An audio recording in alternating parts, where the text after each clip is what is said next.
Hello friends, வந்து நீங்கள் என்ன பார்க்க போகிறோம் அப்படின்னா, அனானிஸில் படிக்கிற செமஸ்டர் 2 ஸ்டூடெண்ட்ஸ் வந்து செமஸ்டர் 1 அரியர் எக்ஸாம் நாளைக்கு எழுதுவீங்க, மேட்ரிக்ஸ் அண்ட் கால்குலஸ். ஸோ இப்போ இன்னைக்கு நைட்லேருந்தே உங்களுக்கு ஒரு பயம் வந்திருக்கும். ஸோ அது மட்டும் இல்லாமல் நாளைக்கு எப்படி அதிகமாக ஸ்கோர் பண்ணுறதுன்னு ஒரு டவுட் இருக்கும். ஸோ எப்படி பாஸ் ஆக போகிறோன்னு ஒரு சில டவுட் இருக்கும். ஸோ இந்த வீடியோ அப்படின்ட்டு ஸ்கிப் பண்ணாமல் பாருங்கள். ஸோ நீங்கள் பண்ண போகிற மிஸ்டேக், நீங்கள் பண்ணுற மிஸ்டேக்ஸ்லாம் நான் வந்து உங்களுக்கு கிளியராக எக்ஸ்பிளைன் பண்ணியிருக்கேன். ஸோ அது மட்டும்லாம் பார்த்துக்கிட்டீங்க அப்படின்னா, நீங்கள் அந்த தப்பெல்லாம் குறைச்சிக்கிட்டீங்க அப்படின்னா நீங்களே வந்து பாஸ் ஆகிடலாம், அதிக மார்க் எடுக்கலாம். ஸோ அது எப்படிங்கிறத அந்த வீடியோவில் பார்க்க போகிறோம். வீடியோ அப்படின்ட்டு ஸ்கிப் பண்ணாமல் பாருங்கள். ஸோ வாங்க வீடியோக்குள்ள போகலாம். ஓகே ஃப்ரெண்ட்ஸ், ஃபர்ஸ்ட் எடுத்து பார்த்துக்கிட்டிங்க அப்படின்னா, அனானிஸில் படிக்கிற செமஸ்டர் 2 ஸ்டூடெண்ட்ஸ் வந்து நாளைக்கு அரியர் எக்ஸாமுக்காக ப்ரிப்பேர் ஆகிருப்பீங்க இப்போ வரைக்கும். ஸோ இன்றைக்கி நைட் ஒரு பயம் வந்துடும். ஸோ நம்ம ஆல்ரெடி செமஸ்டர் 1 வந்து அரியர் வச்சிட்டோம், ஸோ இந்த வட்டமும் நம்மளுக்கு கஷ்டமாக தான் கொஸ்டின் வரும், அந்த மாதிரிலாம் நீங்கள் ஒரு தாட் வச்சுருப்பீங்க. அப்படிலாம் நினைக்காதீங்க. கொஸ்டின் ஈஸியாக தான் வரும். எவ்வளோ கஷ்டமாக கேட்டாலும் நீங்கள் வந்து ஈஸியாக ப்ரெசென்ட் பண்ணி நம்ம மார்க் எடுத்துடலாம் அப்படின்னு ஃபஸ்ட்டு உங்களுக்குள்ள ஒரு கான்ஃபிடென்ட் வைங்க. நீங்கள் எப்படி நினைக்கிறீங்களோ கண்டிப்பாக கொஸ்டின் அப்படி தான் வரும். நீங்கள் கஷ்டம் நினச்சிட்டு போனீங்க அப்படின்னா ஈஸியான கொஸ்டின் கூட உங்களுக்கு கஷ்டமாக தான் தெரியும். ஸோ அதனால தான் சொல்கிறேன். இப்போ ஃபஸ்ட் எடுத்துன்னு பார்த்துக்கிட்டிங்க அப்படின்னா, ஃபஸ்ட்டு நீங்கள் ஒரு ஃபார்முலா பார்க்கிங்க அப்படின்னா அந்த ஃபார்முலாவோட டிஃபரன்ஸை ஃபஸ்ட்டு தெரிஞ்சுக்கணும். சப்போஸ் உங்களுக்கு ப்ளஸ் வர்ற ஃபார்முலாலாம் உங்களுக்கு தெரியும் அப்படின்னா, அந்த ப்ளஸ் உள்ள ஃபார்முலாலாம் இப்போ இன்றைக்கி நைட்டு படிச்சிருந்தீங்க அப்படின்னா ஒரு பேப்பரில் தனியாக எழுதி வச்சுக்கோங்க. ஸோ மைனஸ் வர ஃபார்முலாலாம் மைனஸ் தனியாக எழுதி வச்சுக்கோங்க. ஏன் அப்படின்னா இப்போ உங்களை பார்க்கும்போது ஒரே மாதிரி தெரியும். எக்ஸாம்களுக்குள்ளே போய் மைனஸ் வந்து ப்ளஸ்ன்னு போட்டிங்கன்னா அந்த ஃபார்முலாவே தப்பாயிரும், ஆன்சர் தப்பாக வரும். ஸோ உங்களுக்கு ஃபார்முலா வந்துச்சு அப்படின்னா அந்த ஃபார்முலா வந்து இப்படி எழுதி வச்சு ட்ரை பண்ணிக்கோங்க. ஸோ நெக்ஸ்ட்டு பார்த்தீங்க அப்படின்னா, நீங்கள் வந்து என்னோட சஜஷன் படி பார்த்தீங்க அப்படின்னா 16 மார்க்ஸை ஃபஸ்ட் அட்டன் பண்ணுங்கள். சப்போஸ் வந்து உங்களுக்கு இருக்கிற 2 மார்க்ஸ் ஃபுல்லாக தெரிஞ்சதாக வந்திருக்கு, பட் 16 மார்க்ஸ் தெரியாததாக வந்திருக்குன்னா ஃபஸ்ட் அந்த 2 மார்க்ஸ் அட்டன் பண்ணுங்கள். ஏன்னா தெரிஞ்ச கொஸ்டின்ஸ் தான் ஃபஸ்ட்டு அட்டன் பண்ணணும்.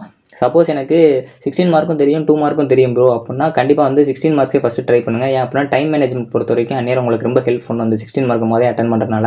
ஸோ அதே மாதிரி 16 மார்க் தான் ப்ரோ எனக்கு தெரியும், நெக்ஸ்ட் வந்து 2 மார்க் தான் எனக்கு தெரியும் அப்படின்னா அந்த மாதிரி மொதல் 16 மார்க்ஸ் எழுதிட்டு அதுக்கப்புறம் 2 மார்க்ஸை கூட நீங்கள் எழுதலாம். ஏன் அப்படின்னா உங்களுக்கு வந்து கரெக்ஷன் பண்ணும்போது வந்து அதெல்லாம் ஃபஸ்ட்டு உங்களுக்கு கரெக்ஷன் பண்ணிட்டு இருக்கும்போது நல்லா நீங்கள் பேப்பரில் எழுதினீங்கன்னா அதுக்கப்புறம் போக வந்து சம்ஸ் தப்பாக செஞ்சாலும் அந்த ஸ்டெப்ஸுக்கு வந்து கொஞ்சம் மார்க்ஸ் அதிகமாக கிடைக்கும்.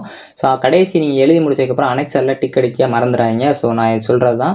ஸோ அதே மாதிரி வந்து நீங்கள் எக்ஸாம் கால்குள்ளே போகிறதுக்கு முன்னாடி கண்டிப்பாக வந்து ஒரு சம்ஸை பார்த்துட்டே போவீங்க. அதாவது வந்து கடைசி வரைக்கும் எக்ஸாமுக்கு நீங்கள் அந்த ப்ரிப்பேர் ஆகிட்டு இருக்கும்போது ஒரு சம்மை பார்த்துருப்பீங்க.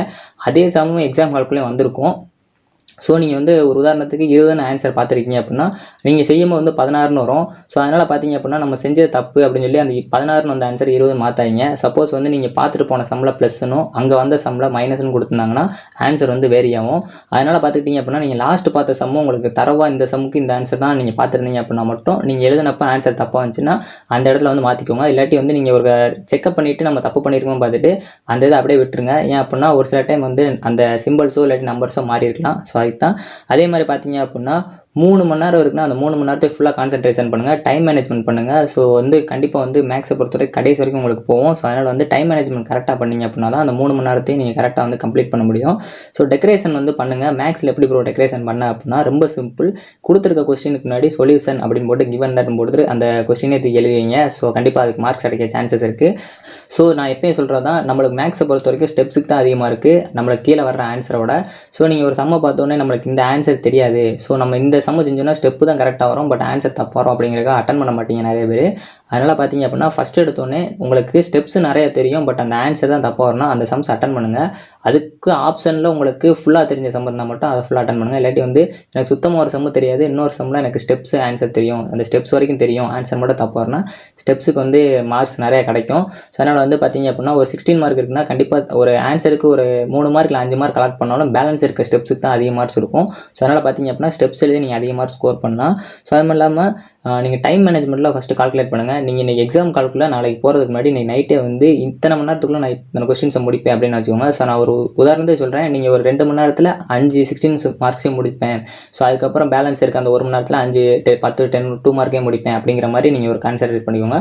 ஸோ இது நான் ஒரு சும்மா சொல்கிறேன், நீங்கள் எப்படி கால்குலேட் பண்ணணுமோ நீங்கள் எப்படி எழுதுவீங்களோ அது மாதிரி நீங்கள் பார்த்துக்கோங்க. ஸோ கண்டிப்பாக வந்து ப்ளஸ்ஸு மைனஸு அந்த மாதிரி இடத்துலலாம் மிஸ்டேக் பண்ணிடுறாங்க. ஸோ கண்டிப்பாக ஒரு சம்மை வந்து ஆட் பண்ணுறீங்க அப்படின்னா அங்கே வந்து ப்ளஸ்ஸு மைனஸ்னு சின்ன சின்ன மிஸ்டேக் கொடுவீங்க. ஸோ அதனால் வந்து கொஞ்சம் நல்லா பார்த்துக்கோங்க. ஸோ அது போக வந்து ஃபார்முலா ஏதாச்சும் இருந்துச்சுன்னா ஃபஸ்ட்டு அந்த ஃபார்முலாவை சம்மில் எழுதிட்டு அந்த பாக்ஸ் போட்டு காமிங்க. கண்டிப்பாக அது மார்க்ஸ் அதிகமாக கொடுக்கும். ஸோ இது போக வந்து பார்த்தீங்க அப்படின்னா ஒரு சம்ம முடிச்சிட்டிங்க அப்படின்னா முடிஞ்ச அளவு ரீசெக்கப் பண்ண பாருங்கள். ஸோ இப்போ நீங்கள் வந்து உங்களுக்கு தெரிஞ்சிச்சு ஒரு அரை மணி நேரம் ஒரு சம்மு கலெக்ட் பண்ணியிருக்கீங்க, அதுவே டைம் ஆயிடுச்சு அப்படின்னா அந்த சம்முக்கு ரீசெக்கப்னு சொல்லிட்டு அதை டைம் பண்ணிட்டு இருக்காங்க. ஏன் அப்படின்னா அடுத்த சம்ஸ்க்கு வந்து உங்களுக்கு டைம் இல்லாமல் போயிடும். ஸோ அதனால தான். ஸோ இந்த வீடியோ வந்து கொஞ்சம் லென்த்தாக இருந்தாலும் உங்களுக்கு ஒரு சின்ன டிப்ஸ் வந்து கிடச்சிரும்னு நினைக்கிறேன். ஸோ இதெல்லாம் ஃபாலோ பண்ணுங்கள். அதிக மார்க்ஸும் ஸ்கோர் பண்ணலாம். நீங்கள் மிஸ்டேக்ஸ்ல வந்து தப்பிக்கலாம். ஏன்னா அதிக மார்க்ஸ் எடுக்கிறவங்க கூட இந்த சின்ன சின்ன மிஸ்டேக் விட்டு மார்க் போனவங்களும் இருக்காங்க. ஸோ அதனால தான் சொல்கிறேன். இந்த வீடியோ உங்களுக்கு பிடிச்சிருந்துச்சுன்னா லைக் பண்ணுங்கள், ஷேர் பண்ணுங்கள், கண்டிப்பாக சப்ஸ்கிரைப் பண்ணுங்கள். Thank you friends. நெக்ஸ்ட் வீடியோவில் சந்திப்போம்.